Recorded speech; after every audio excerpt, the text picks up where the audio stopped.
को राज्यसभा में शपथ ग्रहण समारोह है और शपथ ग्रहण के लिए बीजेपी नेता शिवेश राम को रिटर्निंग ऑफिसर तक का फोन आ चुका है और 10 अप्रैल को चुने गए सभी नेताओं के साथ बीजेपी अध्यक्ष नितिन नवीन और इधर सीएम नीतीश कुमार भी शपथ ले सकते हैं।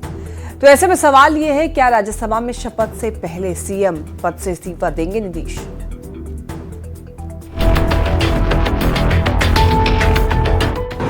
तो मुझे ये जानकारी है कि 10 अप्रैल को मुझे शपथ लेना है।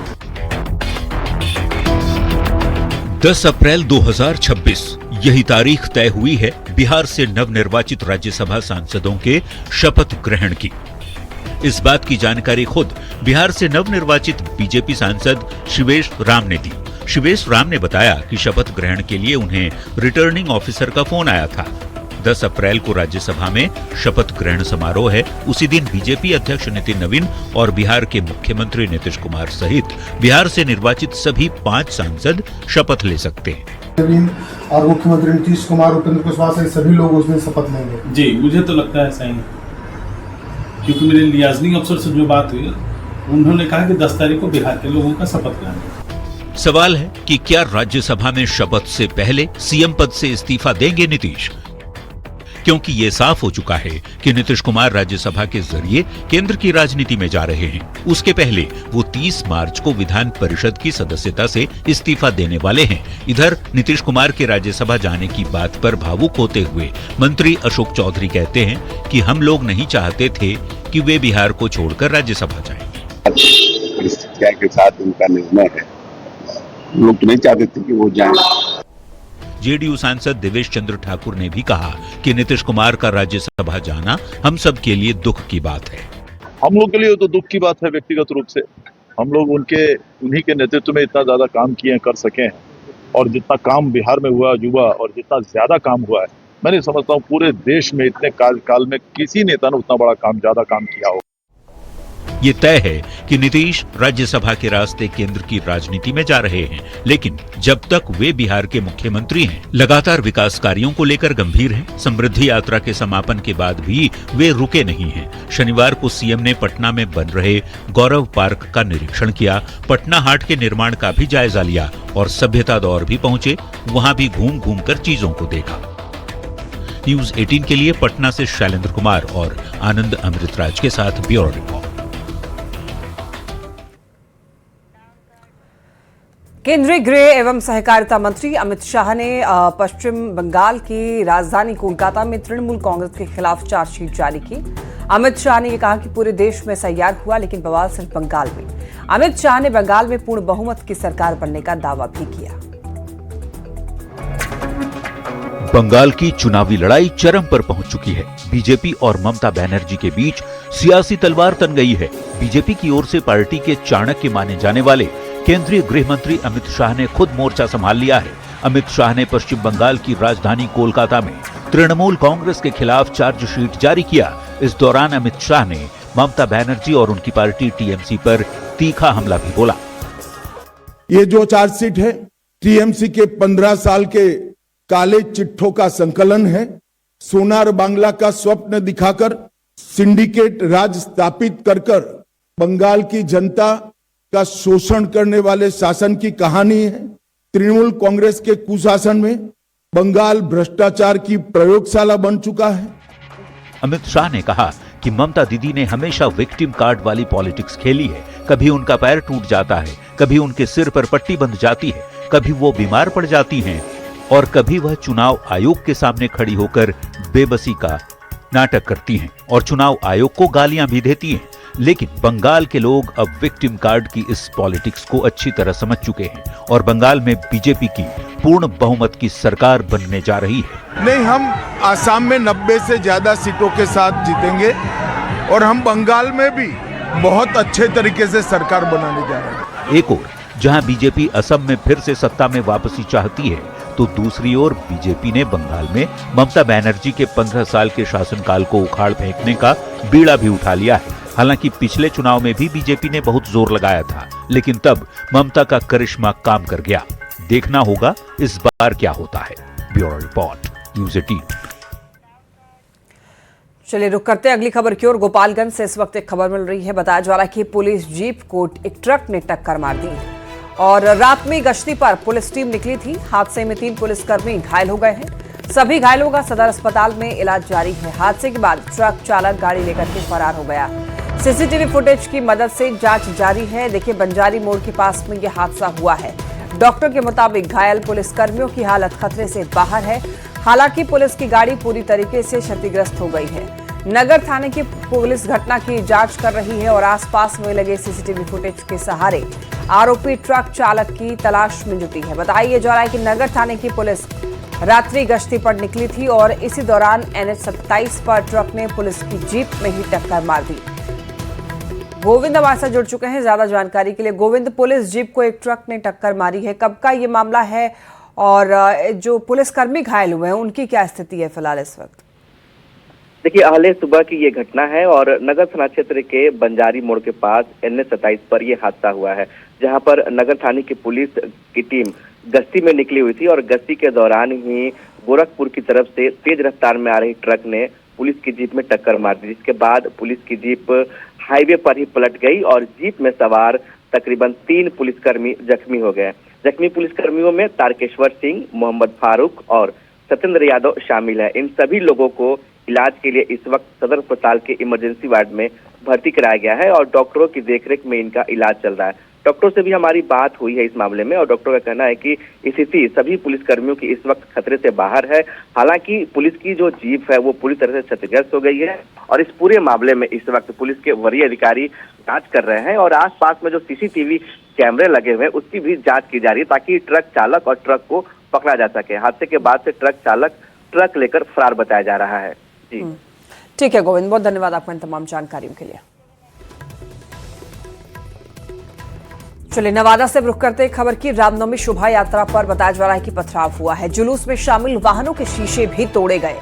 मामूली रूप से एक ही पक्ष से 3 लोग जख्मी हुए हैं। सड़क किनारे रखे हुए सब्जी विक्रेता की टोकरी को जला दिया गया। लोगों ने सड़क किनारे टायर जलाकर प्रदर्शन किया। मौके पर पहुंचे SP और SDPO, SDM। भारी संख्या में पुलिस बल मौके पर तैनात।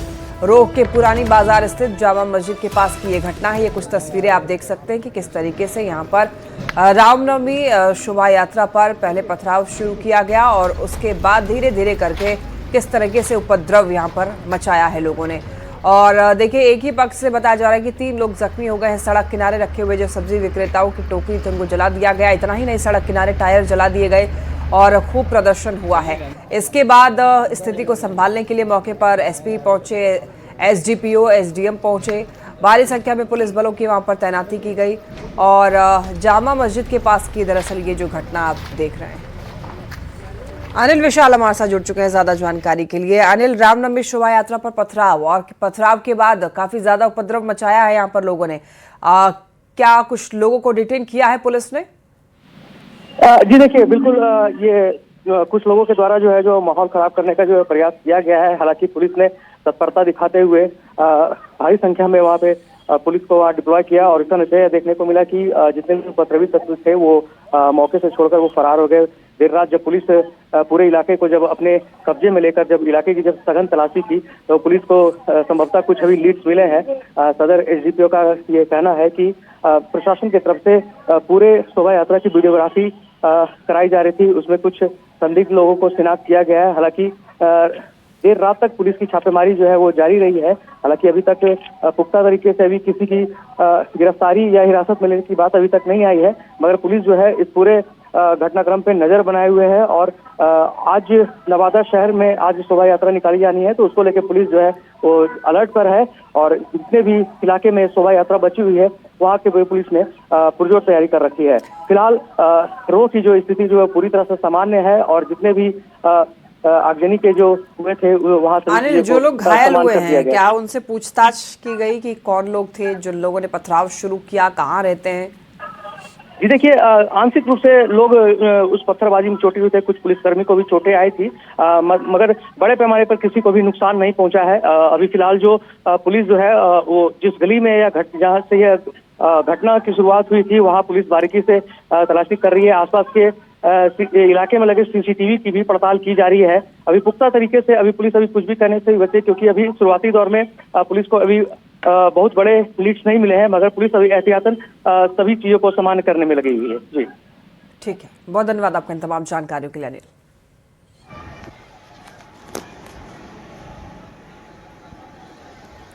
जब जुलूस मस्जिद के पास से गुजर रही थी तो आपसी झड़प में वहाँ पर जो है किसी के द्वारा एक ढेला वहाँ पर से फेंका गया है, तो उसी में जो है वहाँ पे आपसी झड़प हुई, जिसमें कि पुलिस के द्वारा त्वरित कार्रवाई करते हुए वहाँ पे सिचुएशन को कंट्रोल में किया गया।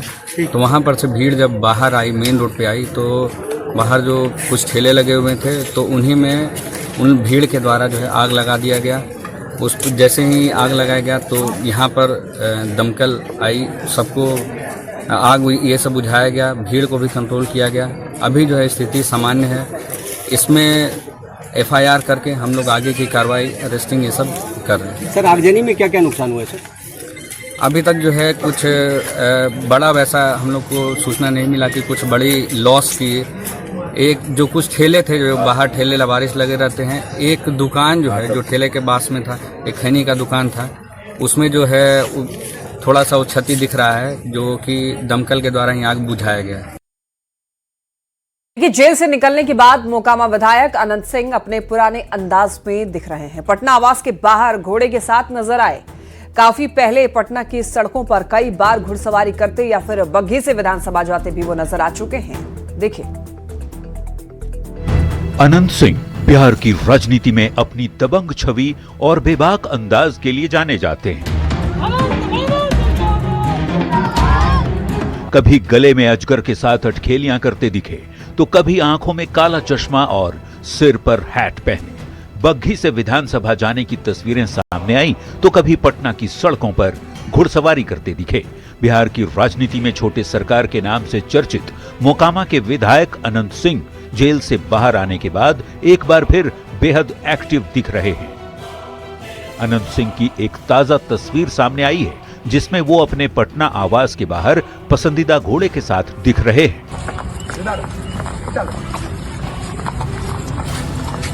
बताया जा रहा है कि अनंत सिंह के इस पसंदीदा घोड़े का नाम लाडला है और वीडियो में दिख रहा है कि अनंत अपने घोड़े लाडला को दुलार रहे हैं, उन्हें मना रहे हैं, प्यार कर रहे हैं, अपनी बातों से समझा रहे हैं।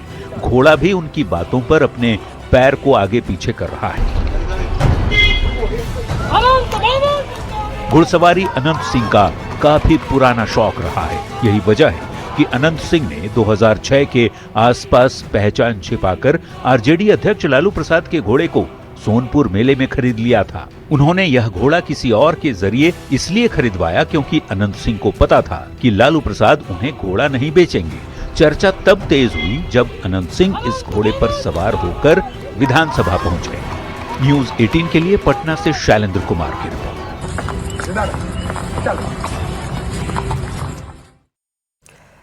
प्रधानमंत्री नरेंद्र मोदी के मन की बात कार्यक्रम है, आज है 132वां एपिसोड। सुबह 11 बजे प्रसारित होगा मन की बात।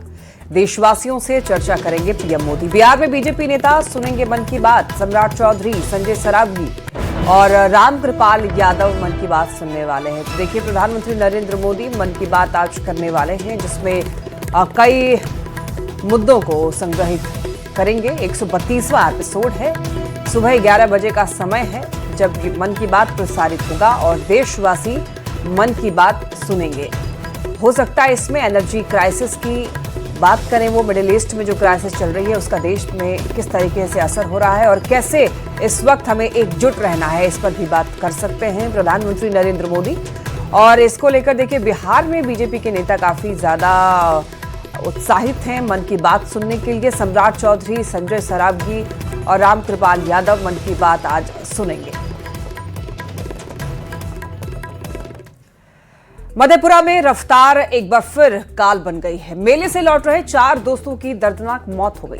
कार पुल की रेलिंग को तोड़ते हुए 20 फीट नीचे नदी में गिर गई। हादसे से पहले देखिए, 4 दोस्तों के भोजपुरी गाने पर मस्ती का एक वीडियो वायरल हो रहा है और वीडियो में कार 120 किलोमीटर प्रति घंटे की रफ्तार से दौड़ती हुई दिखाई दे रही है। देखिए,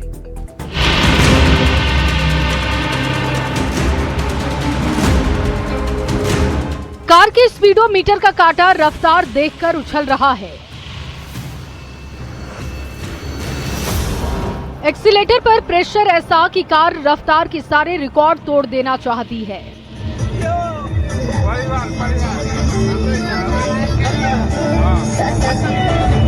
कार के भीतर भोजपुरी गाने पर 4 युवक फुल मस्ती में हैं।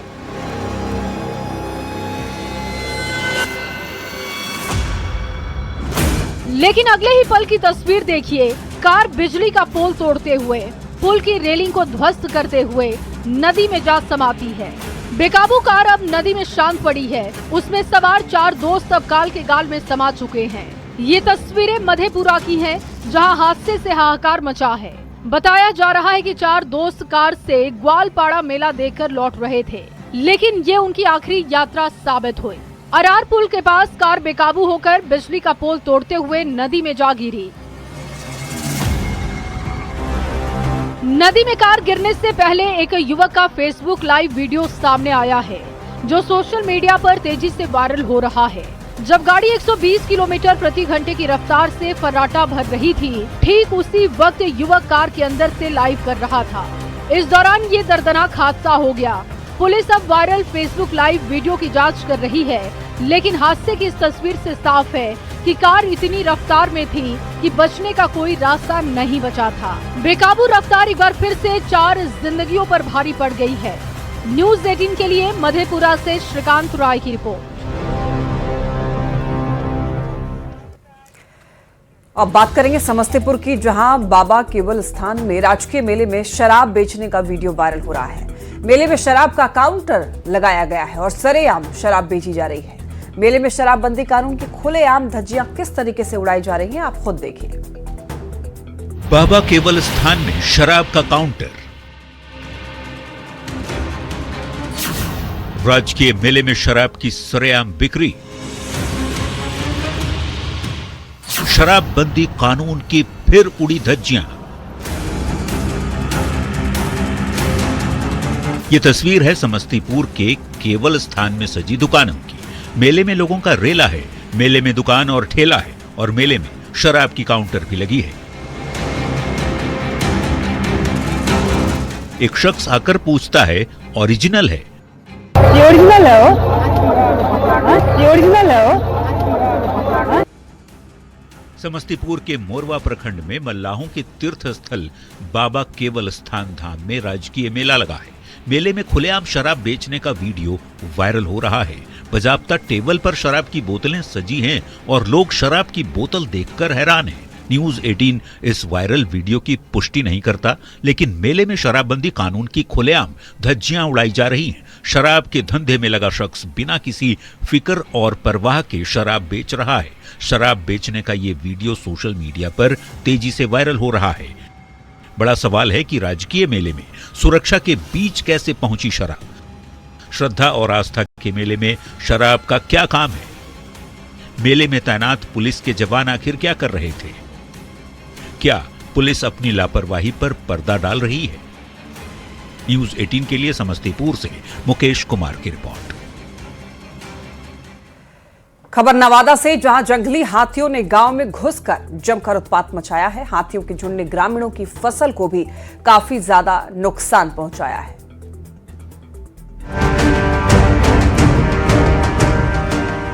हाथी बेखौफ घूम रहे हैं। एक नहीं, 2 नहीं, बल्कि करीब 20 जंगली हाथी जो ग्रामीण इलाकों में बिना किसी खौफ के घूम रहे हैं। ये तस्वीरें नवादा के रोह इलाके के सियूर गांव की है, जहां करीब 20 हाथियों का झुंड ग्रामीण इलाकों में दाखिल हो गया। हाथियों के इस झुंड ने गेहूं के खेतों में जमकर उत्पात मचाया। पूरे गांव में डर का माहौल है।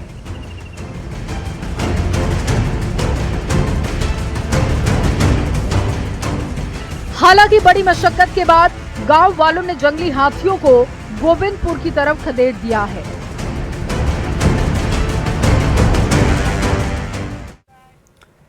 चलिए मुंगेर से खबर है और यहाँ पर पैसरा जंगल में सीआरपीएफ को बड़ी सफलता मिली है। AK-47 राइफल का बताया जा रहा है 44 जिंदा कारतूस बरामद किया गया है। नक्सलियों ने छिपा कर रखे थे ये जिंदा कारतूस। एरिया डोमिनेशन के दौरान सफलता मिली है। मुंगेर का ये मामला है। नक्सलियों ने जो कारतूस छिपा कर रखे थे वो बरामद किए गए हैं। सीआरपीएफ को बड़ी सफलता मिली है। पैसरा जंगल में AK-47 राइफल के 44 जिंदा कारतूस बरामद कर लिए गए हैं। एरिया डोमिनेशन के दौरान ये सफलता मिली। पटना से बड़ी खबर है, जहां पर मादक पदार्थों के तस्कर पर बड़ी कार्रवाई हुई है। पुलिस ने 2 आरोपी को 21 किलो और 181 ग्राम स्मैक के साथ गिरफ्तार किया है। बरामद स्मैक की कीमत 25 करोड़ रुपए बताई जा रही है। और सबसे पहले पुलिस ने आलमगंज के रॉयल ग्रीन अपार्टमेंट में छापेमारी की। अभियुक्तों की निशानदेही पर रामकृष्ण नगर में रेड किया गया। मकान में छापेमारी के दौरान 16 किलो स्मैक बरामद हुआ है। मौके से 1 पिस्टल, 1 कट्टा और 2 मैगजीन बरामद किया गया। 2 कारतूस के साथ कैश भी बरामद हुआ है। इस पूरे मामले में बिहार पुलिस का भी एक कर्मी शामिल गई थी। आलमगंज थाना क्षेत्र में एक वहाँ अपार्टमेंट है, रॉयल ग्रीन अपार्टमेंट सोसाइटी। उसी के अपार्टमेंट में जब छापेमारी की गई तो 2 व्यक्ति पकड़ाए और उन लोगों के पास से 1 किलो 681 ग्राम ब्राउन शुगर, जिसको यहाँ पे लोकल भाषा में स्मैक कहते हैं, वो जब्त किया गया। वहाँ अन्य तलाशी करने पे वहाँ पे कुछ पैसे भी मिले और मोबाइल फ़ोन भी मिला। जब इनसे सघन पूछताछ किया गया तो पता चला कि रामकृष्ण नगर थाना क्षेत्र में एक किराए के कमरे में ये लोग भारी मात्रा में वहाँ पे स्मैक लाते हैं, उसमें मिलावट करके अन्य जगहों पर बेचते हैं। जब उसमें टीम बना के भेजा गया तो वहाँ से जो स्मैक का एक कट होता है, जैसे पत्थरनुमा जो होता है, वो करीब 16 किलो का वो पाया गया। उसमें पाउडर भी थे और इसके अलावा इसमें मिलावट करने के लिए, जिसको लोकल भाषा में पावर कहा जाता है, 3.5 किलो का मिला। इसके अतिरिक्त वहाँ पे कुछ कैश चेक मिले हम लोगों को